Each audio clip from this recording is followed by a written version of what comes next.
often do you film them? Do them? I was doing them like every week, but it's been a while since I've done one. Oh, okay. Hello, ladies and gentlemen, and welcome to Chat with a Rat, episode 15 with Gregory Metts. Say hello, Gregory. Hello.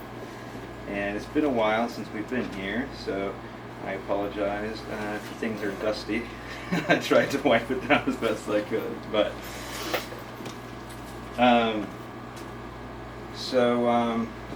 let's see here. I wrote down some questions. Oh, sure. For you, but we'll start out with when did you start doing comedy, and how did you get started doing it? Hello guys. But I started doing comedy I started summer of 2017, right?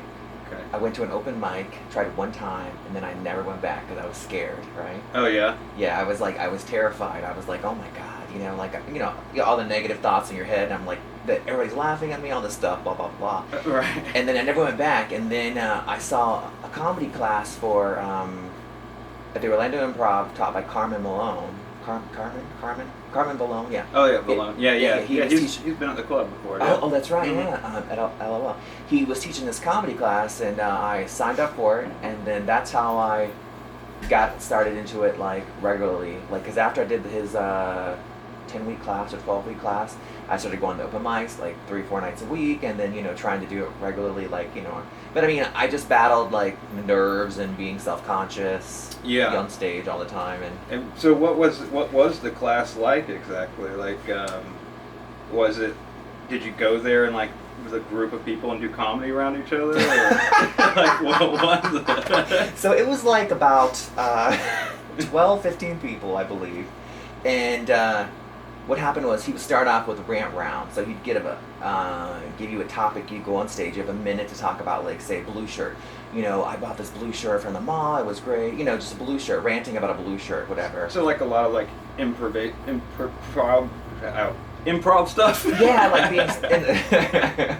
being being in the moment. But also he gave us tools to to write. Like he would use something called okay. So to write, he would say, these are the 5 things I'm trying to remember. It was weird, scary, hard, stupid.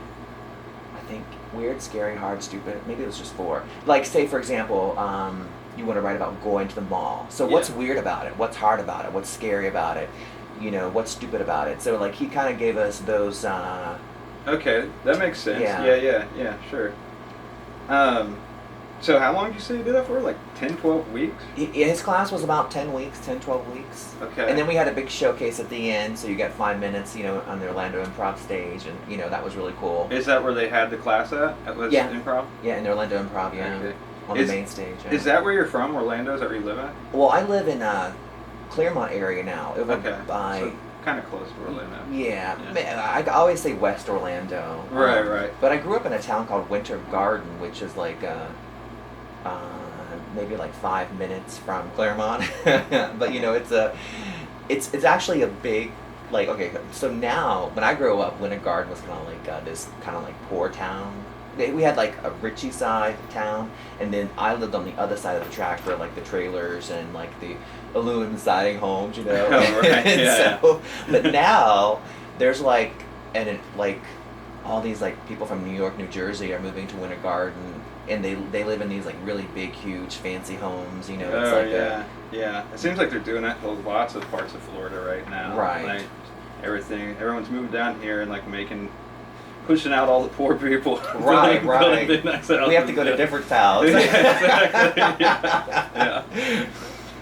Yeah. Right on. So you've been roughly doing it since what, 2017, 18 then? I would say consistently since 2018, yeah. Okay. About July 2018, I started consistently. And have you done most of it in Orlando? Oh yeah, just like Orlando, Polk County area. I think that's it. I did some Melbourne stuff, like open mics back in like a couple years ago. But I've never did out of state or anything like that. What's the farthest you have traveled to do comedy? Oh, I did Jackie Knight's club in St. Augustine when she had her club up there in St. Augustine. I think now it's somewhere else, but she had a bar. She did shows every weekend, and I did. They had some comedy competition. I didn't win, of course, but like, but yeah. You know who was in that competition with me? AJ Wilkinson. He's like a big star now. AJ. Oh, really? Yeah. I know the name. I'm trying to put a face with it. I don't know. Yeah. He actually was in the show with me that night. It was like, we were playing for $100. Like you would win like $100 at the end, and I think Rob Roderick won from the Melbourne area. Rob, I'm butchering his name. I don't know. Okay. But yeah. Yeah. I have to go to Fort Myers. Wow. On Saturday. Yeah, it's about a 3-hour drive. Where are you playing at? What's it called? The Buddha Lounge, I think it's called. Alex and Jokums just went down there, and they said it was like a really cool room. And really? they were like they'll love you down there. It's like a kind of like a punk vibe or whatever. Really? So yeah. Who runs it?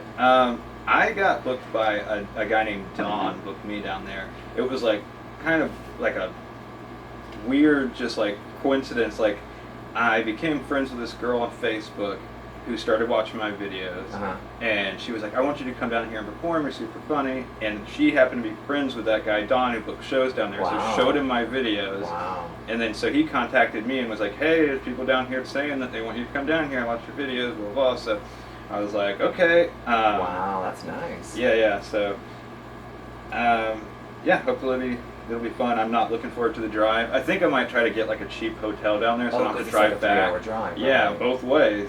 And the show's probably not going to be over till who knows when. Right, and then you gotta drive back. You're gonna be exhausted Yeah. if you're drinking. Exactly. That's gonna be hard. Yeah. So I might just try to get like a motel down there and stay. Worst case scenario, you could sleep in the car somewhere. I have the worst car for sleeping though, because it's a 2-seater. The seats don't even go down. There's like no room to relax. Yeah. I will never buy a 2-seater again. Worst car ever. So I know in part of your set, you say something about like being like a germaphobe. Oh God. Sometimes I don't like people like touching me. Like how like you could be out and about and some people like to touch you. I'm like, where's your hands been? Right. Yeah. I get kind of like that sometimes, but I'm not too bad about it. But like I'm just kind of like, oh, don't put your hands on me. Like you never know. Like you're at a bar or a club and people want to get all on you. I'm like, don't touch me. Yeah. I know. I have some like weird things like that too, where like, and I've seen like the type of person who would not, but I'm like, I don't like to touch like when I go to like bars, I don't like to touch the door handles or anything in the bathroom. I'm always like using a piece of paper to like, or my shirt to like turn the knob or something, or I don't know. I know what you mean. Like I've always said, like I can deal with messy, but I can't deal with like nasty. Right, messy. Like, I don't mind, messy, but then some people are just nasty. Yeah, I can't handle that. It drives me crazy. All right, I'll ask you this obvious question. Yeah. So, what do you think is different being a gay comedian?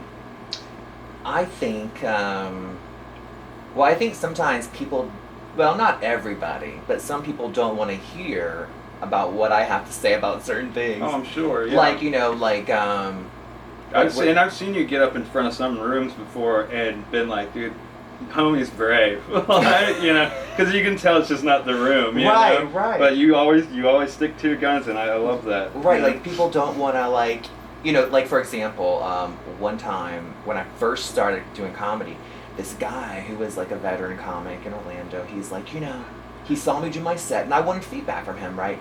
He said, if you want people to take you seriously, you can't say the word gay in your set. And I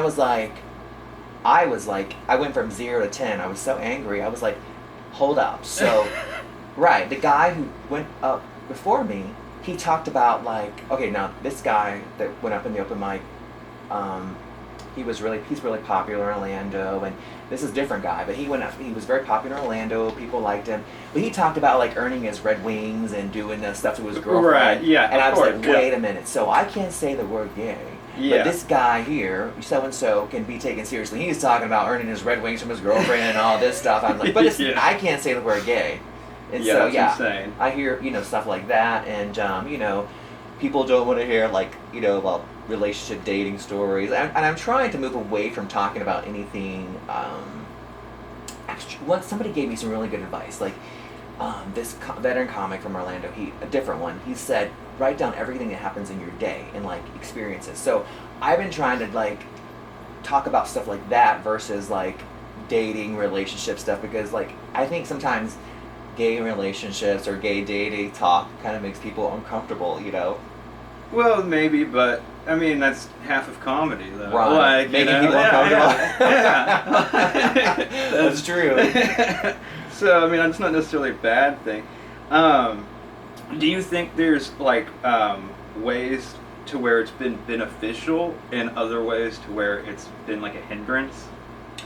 Well, I think sometimes, I mean, I can't not be who I am because it's very obvious I'm gay. Yeah, of course, yeah. But like, if I get up there and pretend like, be something I'm not, that's not gonna fly either way. Right. But like I kind of feel like people don't want me on their shows sometimes. You think so? Oh, I feel That's like why I was going to ask you that. I feel like I'm an outcast, and I feel like for example, I had this one guy on my show at Savoy, and I remember I put him on a couple times because he always asked me, and then I noticed they were doing these free shows at the Orlando Improv at their Fat Fish Blue Bar. They were doing monthly shows, or they were letting like regular comics just put them on, so anybody could put a show on. Right. Anyway, he was doing shows with one of his friends, and so I said, hey, can I get on I texted him, can I get on one of your showcases? And he was like, oh, I was just about to ask you. I was like, oh, you're right, you're fucking lying. But he put me on anyway, but so it was all cool, but I think sometimes people, maybe they don't want me on their shows. I mean, who knows? You might be right. Some people suck. I don't know. It's weird. Yeah. I don't understand a lot of people's mentality, but it's just how people are. It is the truth. So. Right. But I noticed that like you got in with like Savoy. You've been putting on shows there. Are you still doing that? Well, I was taking a little break, but I think we're gonna start back in June or May, into May, but I think instead of doing the showcases, we're gonna do open mics. Okay. And I think we're gonna do like an open mic twice a month, and so because we were doing the showcases consistently, but then I took a break from it, and so we're gonna come back, I think, with open mics. I heard somebody that did the showcase there after I did it. Quite a while after I did it. Yeah. They said that they weren't doing it in the side room anymore. That you guys were like on like the bar floor out there doing it. We moved from the theater into they have a place called Ivanhoe. They have the main bar there, which is where like when you come out of the theater, they have the bar there. Yeah. Well, they have another room with a bar. It's called Ivanhoe 1915, and it's like a little cabaret stage, a bar tables and stuff like that. And so that's where we were. They moved us there in December, yeah. Oh, okay. And so it's a different vibe, but it still works. Yeah. And I think the vibe and for that particular area, doing open mic would be better, and then showcases there. Yeah, maybe. And so I know I liked the whenever I went and did it in the theater, I liked that showcase that we did. It was a bizarre showcase because like the first half was like nothing, and then the last half all did well. It was so strange, but luckily I was in the last half, so I liked it.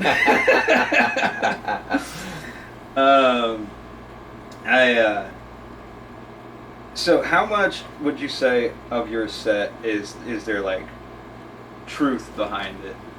Honestly, like my go-to set, like if I don't have no material, a lot of it's made up. Like the stuff about my mother, it's true because I'm a full-time caregiver. Right. And that's true.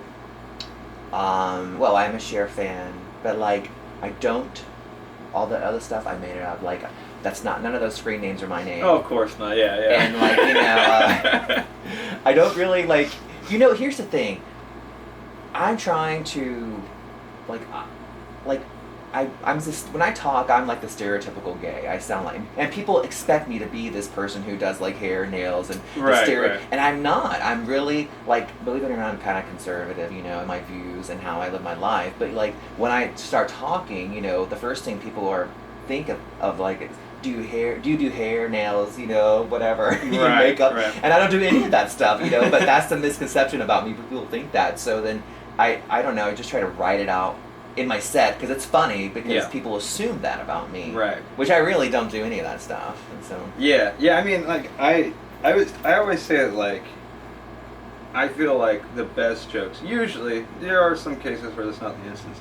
Usually, like the best jokes have like a like at least like a seed of truth in there, right? Yeah. Like it comes from like a place of like truth, like of course they're not actual true stories, but Right, like, right. But there's like there was a thing that happened that this came from, Right. Like the Miss Pat stuff is true. Like she is, she's dead now actually, but like her inspiration and thing, like she was like my 85-year-old neighbor for like 7 years. Well, she got older, but but like she was my neighbor for 7 years, and like we would always talk and like about everything, and so that like her was true, and but I like dark humor. I'm a very dark person inside, Yeah. really. I am, and like I see a lot of tragedy, and I would love to write more about it. Like like I think molestation is funny. I talk about that. Like Yeah. I say stuff about like I have a story where like I talk about where I talk about like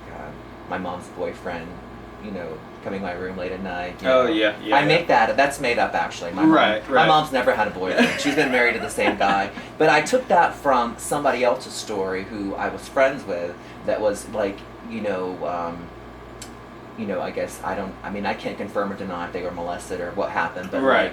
like I know she had told me the story about like like her mom had like all these different boyfriends and stuff, and so Yeah. I would hear. Oh, another thing is that some of the stuff I talk about with my mom, it's not about my mom. It's about her mom. Like she Oh, tells me right. like Yeah. because she has an elderly mother too, and so like she'll tell me these stories. So I try to incorporate because they're funny, and then Right. I incorporate it in my comedy Sure. somehow. Absolutely.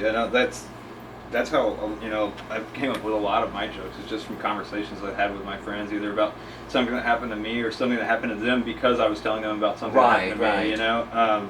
Yeah, and then like you just land on like something that's funny, and you're like, "There's a joke there."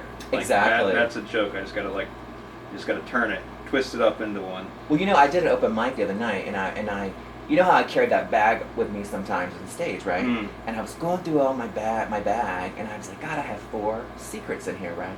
Mm. Like in the bag, like, but I had eyeglass wipes and all that stuff.